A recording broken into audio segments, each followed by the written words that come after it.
Let's return to our products spreadsheet, and this time let's look at calculating averages. An average is calculated as the sum of a group of values divided by the number of values. In worksheet terms, this is the sum of a range of values divided by the number of cells in that range. So for example, for spring here, we can calculate the average sale of products using a sum divided by 4. So I'm going to type equal sum and we'll add up all of these values, close the bracket, a division symbol, the number 4, and press enter. This is the average of sales of products for the spring quarter. Now, it's also possible to calculate an average using an average formula. Excel has one and it's called average. You type equal average, the open bracket, select over the data that you want to average, close the bracket, and press enter. It's effectively the same as typing equal sum B4 colon E4 slash 4. It's just that average is a little bit easier.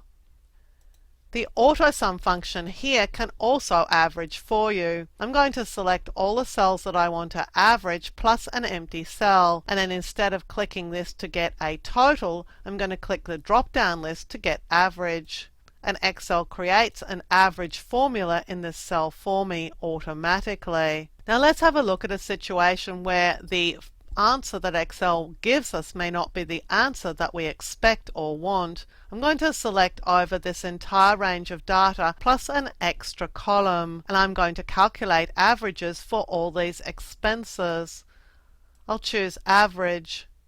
This is the average of rental paid for each month over the year, and this is the average of utilities. But let's have a look at insurance. Technically, this is an average. If we add 350 and 350 and divide by 2, we get 350. But in terms of looking at a budget, this may not be the answer that we expect if we consider the average that we're looking for to be the average expense on this particular item per month over the year. If we're looking at a monthly average, then the average we would expect to see here would be 350 plus 350 divided by 12.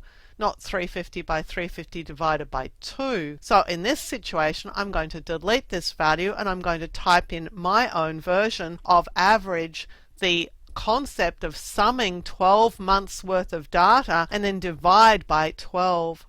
This gives me the figure that I'm expecting to see. When I'm looking at my budget, I want to see that I'm paying on average $58.33 per month across the full year for insurances. Now this brings up another one of those issues in Excel. While we're looking at a 3-row worksheet, it's really easy for us to see that we've got a problem. But if this were 100 or 200 rows worth of data, we could easily overlook this sort of situation and we could end up with some really bad results. So it's really important to look at your data and look at the answers and say to yourself, is this really what I was expecting to see? Is this really the sort of data or the information or result that I want? And in this case, the answer is no. I want to see monthly averages, so I need to build up a separate formula, because in this situation where there are blank cells, the average function is not going to give me the answers that I expect to see.